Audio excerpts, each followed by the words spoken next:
Assalamualaikum warahmatullahi wabarakatuh. Alhamdulillahi bi ni'matihi tatimmus salihati wassalatu wassalamu ala man la nabiyya ba'dah wa ala alihi wa sahbihi wa mawalah wa la khawla wa la quwata illa billah. Asyhadu an la ilaha illallah wahdahu la syarikalah wa asyhadu anna Muhammadan abduhu wa rasuluhu la rasula wa la nabiyya ba'dah. Yaqulu tabaraka wa ta'ala fi kitabihil karim, a'udzu billahi minasyaitonir rajim. Ya ayyuhalladzina amanu taqullaha haqqa tuqatih wa la tamutunna illa wa antum muslimun. Ya ayyuhan nasu taqu rabbakum alladzi khalaqakum min nafsin wahidah wa khalaqa minha zawjaha wa bassa minhuma rijalan katsiran wa nisaa'a wattaqullaha alladzi tasaaluna bihi wal arham innallaha kana 'alaikum raqiba. Ya ayyuhalladzina amanu taqullaha wa qulu qawlan sadida yuslih lakum a'malakum wa yaghfir lakum dzunubakum wa may yuti'illaha wa rasulahu faqad faza fawzan 'azima. Amma ba'du, Allahumma la sahla illa ma ja'altahu sahla wa anta taj'alul hazana idza syi'ta sahla. Kaum muslimin rahimakumullah, pada pertemuan kedua ini kita akan melanjutkan bagian yang pertama dari kitab Minhajul Qasidin tentang Rub'ul Ibadah, yang pada pertemuan pertama kemarin kita sudah membahas tentang al-ilmu wa fadluhu, dan ilmu dan keutamaan, wa ma yata'allaqu bihi, dan apa-apa yang berkaitan dengan ilmu. Pada pertemuan yang kedua ini kita akan melanjutkan bahwa pada pertemuan kemarin kita telah membahas bahwa ilmu itu dibagi menurut kewajibannya. Ada ilmu yang sifatnya fardhu ain, yang oleh para ulama disebut dengan fardhu ain, yang wajib diberikan kepada, wajib difahami oleh setiap orang, yaitu ilmu al-mu'amalah, ilmu mu'amalah bainal abdi wa rabbih, yaitu ilmu interaksi antara seorang hamba dengan Tuhannya, seorang hamba dengan Rabbnya. Maka ilmu ini wajib diketahui oleh setiap orang, seperti ilmu tentang bagaimana kita melaksanakan sholat, bagaimana kita melaksanakan ibadah puasa yang benar, bagaimana kita melaksanakan ibadah haji dan seterusnya. Semuanya wajib diberikan, harus dipahami oleh setiap orang. Kemudian yang kedua adalah ilmu yang sifatnya fardu kifayah. Ilmu yang sifatnya fardu kifayah adalah ilmu yang berkaitan dengan, dimana dengan ilmu itu tegak kemaslahatan duniawi, ya. Ada ilmu tentang kesehatan, ada ilmu tentang matematika dan ilmu yang lainnya, yang dimana ilmu itu tegak urusan duniawi. Yang ketiga adalah yang sifatnya mubah, sebagaimana kemarin kita contohkan ilmu tentang syair, ilmu tentang bahasa dan lain sebagainya. Kemudian ada ilmu yang sifatnya haram, ilmu-ilmu yang berkaitan dengan sihir dan lain sebagainya. Ini tidak diperbolehkan oleh syariat. Maka di sisi lain, ilmu ada yang sifatnya terpuji dan ilmu ada yang sifatnya tercela. Semua ilmu-ilmu yang berkaitan dengan ulumus syar'i, ilmu-ilmu syar'i, ilmu-ilmu tentang agama, maka semuanya bersifat terpuji. Sementara ilmu yang bertentangan dengan ilmu-ilmu agama, ilmu-ilmu syar'i, maka sifatnya tercela. Kemudian sebagian ulama membagi ilmu syar'i itu menjadi beberapa bagian. Yang pertama adalah ilmu usul, ilmu tentang al-ilmu minal kitab was sunnah, ilmu yang bersumber kepada kitab dan sunnah. Ini adalah ilmu pokok, ilmu pokok. Kemudian ada ilmu furu', ilmu yang berkaitan dengan ma yufhamu minal kitab was sunnah, apa yang bisa kita pahami dari kitab dan sunnah, maka dia disebut dengan ilmu cabang. Maka di sana kita bisa mengambil beberapa kaidah-kaidah fikih, ya, beberapa kaidah-kaidah fikih yang kaidah ini diturunkan dari ilmu yang pokok tadi. Misalnya ada kaidah para ulama tentang penetapan sebuah hukum. Ada sebuah kaidah fikih yang menyebutkan la yaqdi qadi wa huwa ghadbanun. Seorang hakim tidak boleh memutuskan suatu perkara, tidak boleh memvonis suatu perkara dalam keadaan marah. Ini kaidah fikih yang diambilkan dari sekian banyak dalil-dalil yang ada di dalam Quran dan Sunnah. Kemudian kaidah-kaidah fikih yang lain yang hari ini mungkin sering kita dengar dan sering kita kita baca la dharara wala dirara, tidak boleh menimbulkan suatu sikap yang membahayakan orang lain. Atau daf'ul mafasid muqaddamun ala jalbil masalih. Ya, menghilangkan suatu kemudaratan lebih didahulukan dari mengambil suatu manfaat dan lain sebagainya. Kemudian ada ilmu pengantar, muqaddimat. Al-muqaddimat itu ilmu-ilmu pengantar, seperti ilmu-ilmu yang sifatnya alat, ilmu nahwu, ilmu sharaf, balaghah dan lain sebagainya. Itu adalah ilmu alat yang bisa kita gunakan untuk memahami kepada ilmu yang usul tadi. Yang terakhir adalah ilmu sebagai penyempurna. Ya, ilmu sebagai penyempurna yaitu ilmu qiraat wal makharijul huruf dan lain sebagainya. Nah, ikhwati fillah qasakumullah, kaum muslimin rahimakumullah.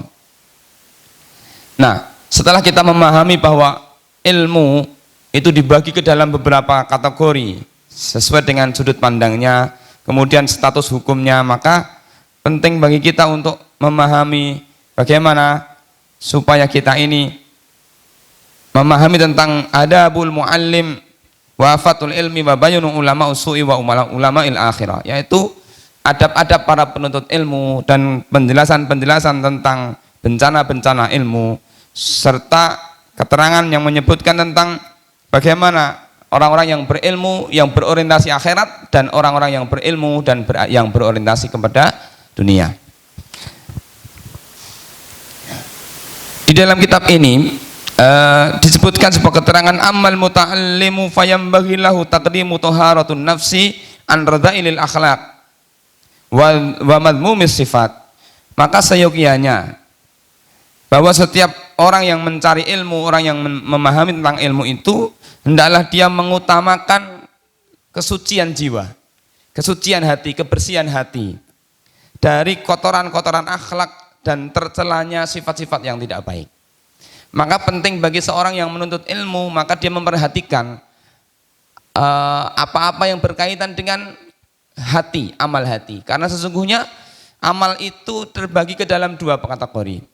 Amal yang pertama adalah amal hati, yang kedua adalah amal anggota badan atau amal dohir. Ada amal hati atau amal batin dan amal anggota badan atau amal dohir. Sebagaimana ibadah, ibadah juga terbagi ke dalam dua kategori. Yang pertama adalah amal dohir, amal yang dikerjakan oleh anggota badan kita, ya, tangan kita, kaki kita dan lain sebagainya. Sholat itu juga bagian dari amal dohir, yang dohir kelihatan. Kemudian ada amal hati atau amal yang dikerjakan oleh hati kita. Misalnya niat ini amal hati. An-niyatu min amalil qalbi walaysa min amalil lisan. Maka niat sesungguhnya adalah amal hati, bukan amal lisan. Maka penting bagi seorang yang ingin menuntut ilmu, hendaklah dia memperhatikan keadaan hatinya. Jika kita bandingkan antara amal hati dengan amal anggota badan, amal hati dengan amal dohir, maka sesungguhnya amal hati jauh lebih besar peranan kebaikannya daripada amal yang dohir. Jamaah rahimakumullah, kita bisa melihat beberapa keterangan yang disebutkan oleh para ulama tentang pentingnya kita memperhatikan amal hati. Yang pertama, di dalam kitab Minhajul Qasidin disebutkan tentang keutamaan. Salah satu di antara nukilan yang disebutkan di sini adalah keutamaan tentang sahabat Abu Bakar As-Siddiq. Abu Bakar As-Siddiq adalah seorang sahabat Rasulullah sallallahu alaihi wasallam, orang yang paling mulia setelah Rasulullah sallallahu alaihi wasallam. Orang yang menggantikan kedudukan Rasulullah sallallahu alaihi wasallam baik sebagai penerus Rasulullah sallallahu alaihi wasallam ataupun sebagai imam ketika Rasulullah sallallahu alaihi wasallam berhalangan menjadi imam sholat. Maka di kalangan para sahabat Nabi, Abu Bakar As-Siddiq dikenal orang yang sangat cepat responnya ketika dia mendapatkan seruan dari Allah dan Rasulnya. Maka di dalam sejarahnya kita bisa melihat bagaimana nama asli dari Abu Bakar As-Siddiq ini. Abu Bakar As-Siddiq adalah, nama aslinya adalah Abdul Ka'bah. Kenapa? Karena Abu Bakar As-Siddiq dulu ketika di masa sebelum beliau lahir, beliau di masa itu ketika hendak lahir, maka di masa itu hampir setiap bayi yang lahir meninggal dunia. Maka orang tuanya dari Abu Bakar As-Siddiq yaitu Abu Quhafah Ya, dan istrinya berazam, kalau nanti anak saya lahir maka akan diberikan dipersembahkan anak itu kepada Ka'bah sebagai orang yang mengabdi kepada Ka'bah. Maka muncullah nama, ketika lahir disebutkan namanya adalah Abdul Ka'bah. Bagaimana ceritanya sampai nama yang awalnya Abdul Ka'bah menjadi Abu Bakar? Ternyata Abu Bakar As-Siddiq itu adalah nama kunyah, di mana Bakar itu berasal dari Bakkara yubakkiru, yang artinya bersegera. Kenapa dikatakan Abu Bakar? Karena Abu Bakar As-Siddiq adalah orang yang senantiasa bersegera menyaut seruan kebaikan. Tidak ada kebaikan yang kecuali Abu Bakar ada di dalamnya. Maka dalam kisah yang sangat terkenal ketika Rasulullah SAW setelah salat subuh, beliau bertanya tentang beberapa amal-amal kebaikan, Abu Bakar selalu berada di hadapannya. Ihwati fillah kaum muslimin rahimakumullah. Maka saking baiknya Abu Bakar ini, orang yang senantiasa menyambut seruan kebaikan ini, maka para ulama menyebutkan sebagaimana disebutkan oleh Rasulullah SAW. Rasulullah SAW memuji Abu Bakar. Ma sabaqa Abu Bakrin bi kasrati shaumi wala salatin walakin bi syai'in ma waqqara fi sadrihi. Tidaklah Abu Bakar mendahului kalian dalam hal kebaikan dengan pahala puasanya, juga bukan karena pahala salatnya, akan tetapi adalah kekuatan yang ada di dalam hatinya. Berarti kekuatan amal hati ini adalah kekuatan yang luar biasa. Bahkan sebagian ulama salaf mengatakan, kam min amalin saghirin yukabbiruhun niyah wa kam min kabirin yusaghiruhun niyah. Berapa banyak amal yang kecil dia menjadi besar karena faktor niat, faktor keikhlasannya, faktor kebaikan keikhlasannya.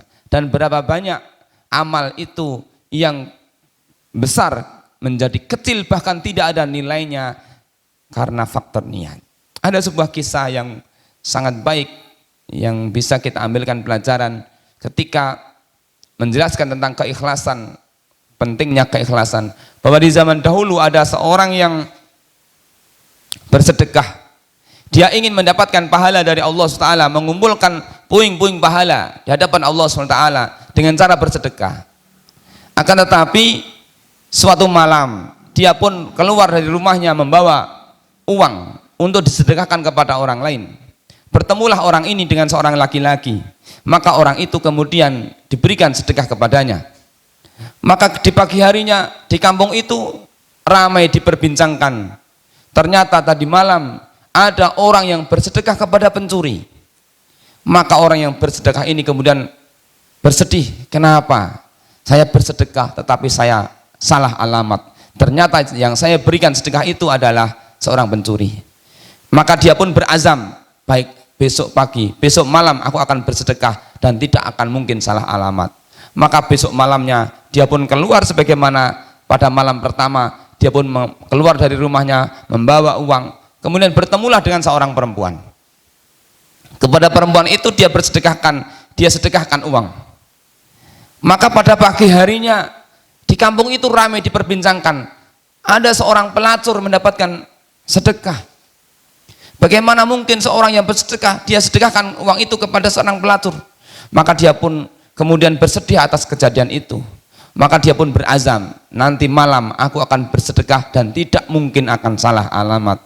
Maka pada malam ketiga dia pun juga mengeluarkan sedekahnya.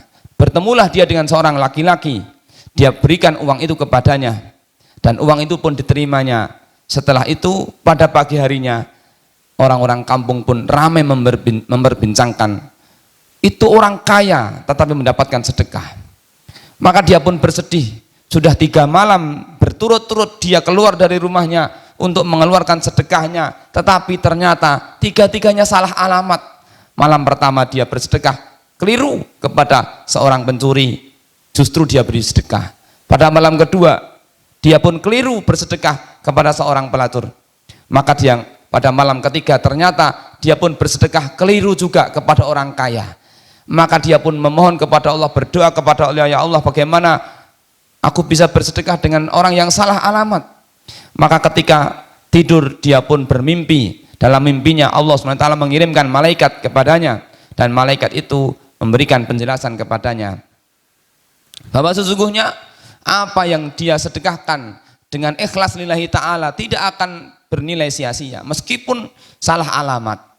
Kepada orang yang pertama, maka sedekah yang dia sedekahkan dengan ikhlas meskipun sedekah itu salah alamat diterima oleh seorang pencuri, maka uang yang dia sedekahkan itu telah menghalangi pencuri itu dari mencuri, karena dia ingin niat mencuri tetapi dia sudah mendapatkan uang yang cukup baginya sehingga dia tidak jadi mencuri.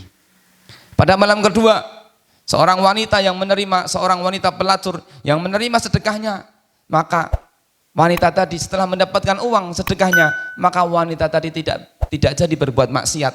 Kenapa? Karena pada malam itu dia ingin berbuat maksiat, tetapi karena dia sudah mendapatkan sedekah dari orang tadi sehingga dia tidak jadi berbuat maksiat. Maka yang ketiga adalah sedekah yang dia berikan kepada orang yang kaya.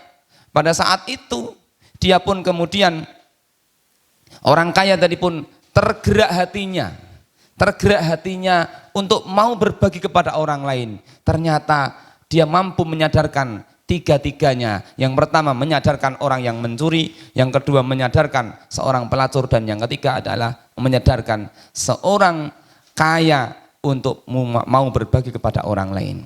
Inilah pentingnya kita bersikap ikhlas ketika kita beribadah kepada Allah Subhanahu wa taala. Ibadati fillah, saya jamaah kaum muslimin rahimakumullah. Yang selanjutnya, maka yang berikutnya adalah pentingnya amal-amal hati itu. Bagaimana kita melihat, bagaimana ketika Rasulullah SAW menggambarkan pentingnya amal hati, ketika Rasulullah menyebutkan inna awwala ma yulqa finnari rajulun istashhada fi sabilillah. Sesungguhnya orang yang pertama kali dilemparkan ke neraka adalah orang yang tiga golongan. Golongan pertama adalah rajulun istashhada fi sabilillah, yaitu orang yang mati syahid di jalan Allah SWT. Kemudian orang ini dibawa ke neraka, dilemparkan ke neraka, kemudian ditanya kepadanya, ma'amilta, apa yang kamu kerjakan di dunia? Maka orang ini kemudian mengatakan, amil qataltu fika, aku telah berjuang di jalanmu, aku telah berjuang membela agamamu, dan aku meninggal di jalanmu. Maka Allah SWT kemudian mengatakan, kadzabta, faqad kadzabta, kamu telah berbohong, karena kamu berjuang, kamu berperang bukan dalam rangka untuk namaku, untuk mendapatkan ridhoku, tetapi supaya liyuqala annaka sujaun, supaya kamu disebut orang yang pemberani. Maka orang ini kemudian dilemparkan ke neraka. Orang yang kedua yang ketika itu dilemparkan ke neraka adalah orang yang berilmu. Ketika dia dilemparkan ke neraka, kemudian ditanya oleh Allah Ta'ala, Mada amilta, apa yang telah kamu kerjakan? Maka dia mengatakan, aku telah belajar ilmu, membaca Al-Quran, supaya mengajari manusia kebaikan. Tetapi orang ini kemudian dikatakan kepadanya oleh Allah Ta'ala, kadzabta, kamu telah dusta. Kamu belajar ilmu supaya kamu dipanggil orang yang pintar, orang yang pandai. Maka faqad qila, dan itu sudah kamu dapatkan. Dan yang ketiga adalah orang yang rajin bersedekah. Dia dilemparkan neraka karena dia rajin bersedekah. Ketika sampai di neraka, dia ditanya oleh Allah Ta'ala, Mada amilta, apa yang telah kamu kerjakan? Ya Allah, aku telah bersedekah di jalanmu. Maka kemudian Allah mengatakan, faqad kadzabta, kamu telah berdusta. Kamu bersedekah dalam rangka supaya kamu disebut orang yang dermawan. Maka ketiga-tiganya ini semuanya amal yang baik. Berjihad, berjuang di jalan Allah adalah amal yang paling mulia. Kemudian mengajarkan ilmu kebaikan kepada manusia juga amal yang baik. Kemudian bersedekah juga amal yang baik. Tetapi karena rusak amal hatinya, rusak niatnya, maka dia menjadi orang yang pertama kali dilemparkan neraka. Wal iyadu billah. Kemudian jamaah kaum muslimin rahimakumullah, inilah pentingnya kita belajar untuk memperbaiki hati kita ketika kita sedang belajar. Yang penting bagi kita adalah memperbaiki hati kita. Bagaimana supaya hati kita ini betul-betul hati yang bersih. Maka sebelum itu semuanya, supaya kita belajar dengan hal-hal yang baik, baik ilmu syar'i atau ilmu-ilmu yang lain, maka penting bagi kita untuk membersihkan hati kita dari perkara-perkara yang mengotori hati kita, yaitu kita belajar tentang tazkiyatun nafas. Yang selanjutnya, di antara perkara-perkara yang penting untuk kita pahami bersama, yaitu agar seorang yang menuntut ilmu, selain dia menjaga kualitas amal hatinya, dia juga menjaga adab-adabnya kepada al-muallim, yaitu kepada para ustadznya, para asatidnya, orang yang mengajarinya kepada ilmu. Ada sebuah kisah yang bisa kita ambil pelajaran bagaimana seorang muta'allim beradab kepada seorang muallim. Dahulu ada seorang ulama hebat bernama Syaqiq Al-Balaghi. Beliau wafat di tahun 1194 Hijriah. Beliau ini adalah seorang ulama besar, ya, seorang ahli zuhud luar biasa. Syaqiq Al-Balaghi adalah seorang ulama besar. Ada kisah yang sangat populer di kalangan para ulama-ulama zuhud, ya, ulama-ulama yang menceritakan tentang kitab-kitab zuhud dan warok. Ketika itu Syaqiq Al-Balaghi ini pulang membawa oleh-oleh buat istrinya.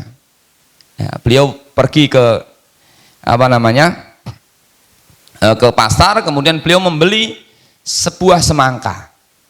Maka semangka itu dibawa oleh Syaqiq Al-Balaghi, Imam Syekh Syaqiq Al-Balaghi, yang nama lengkapnya adalah Syaqiq bin Ibrahim Al-Balaghi. Itu beliau pulang. Imam Syaqiq tadi pulang, sampai di rumahnya dia bawakan sebuah semangka kepada istrinya. Maka kepada sang istri beliau mengatakan, wahai istriku, ini aku bawakan semangka. Maka kemudian ketika istrinya menerima semangka itu, maka semangka itu pun kemudian dimakan oleh istrinya. Tetapi ketika dimakan istrinya, maka semangka itu ternyata tidak manis, rasanya hambar. Maka istrinya pun marah-marah kepada Imam Syaqiq Al-Balaghi. Ketika istrinya marah, beliau pun terdiam, tidak menjawab satu patah kata pun. Beliau mendengarkan apa yang diungkapkan oleh istrinya. Setelah istrinya marah-marah selesai, maka Imam Syaqiq Al-Balaghi kemudian mengatakan, wahai istriku, orang yang paling aku cintai, wahai istriku, kepada siapa engkau ingin marah?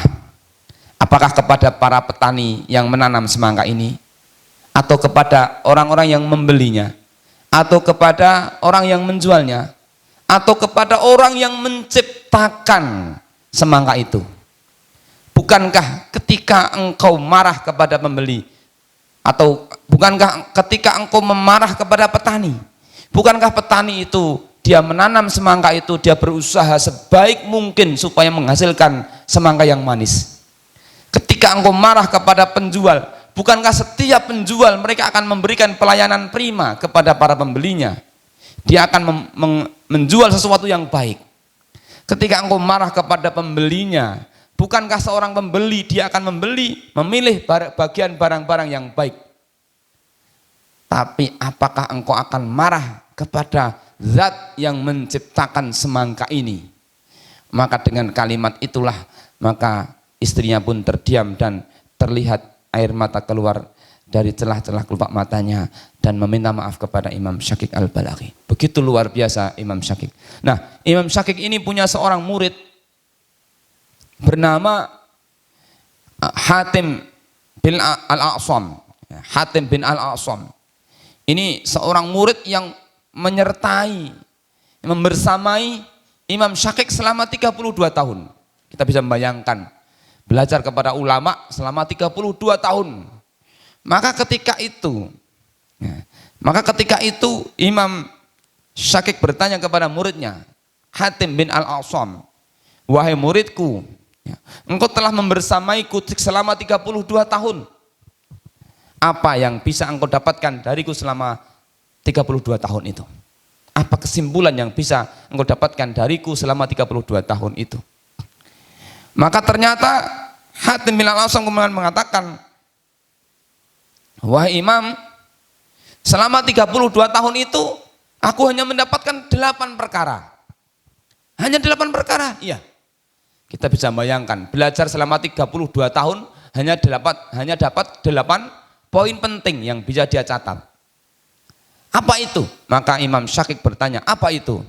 Kemudian Hatim kemudian mengatakan, amal awal, yang pertama, fa inni nadartu ilal khalqi fa idza kullu syahsin lahu mahbub fa idza wasala ilal qabri faraqahu mahbubuhu faja'altu mahbubi hasanati litakunu fil qabri ma'i.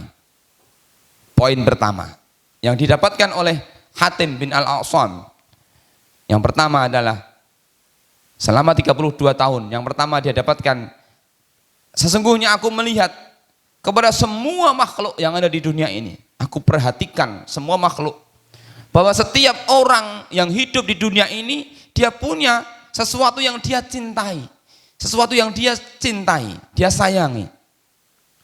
Akan tetapi, faida wasal ilal qabri, ketika dia meninggal dunia, apa-apa yang dia cintai pun dia pisahkan.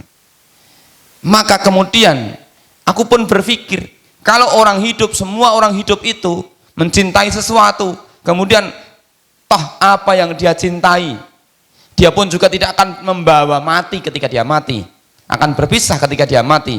Maka faja'altu mahbubi, maka aku jadikan kecintaanku kepada hasanati, amal-amal kebaikanku, litakunu fil qabri ma'i, supaya dia kebaikan-kebaikan, amal kebaikan itu membersamaiku di dalam alam kuburku.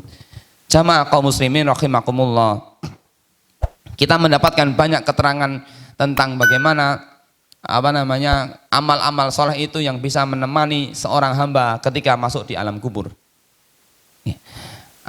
Di alam kubur, bagaimana ketika sholat kita, puasa kita, baca Quran kita akan menemani. Dalam banyak riwayat kita mendapatkan seorang yang masuk kubur, ketika dia masuk di dalam alam kubur, maka kemudian datang seorang laki-laki berjubah putih, berwajah tampan, ditanya, man anta, siapa engkau? Maka orang itu kemudian mengatakan, ana amalukas saleh, aku adalah amalmu yang soleh.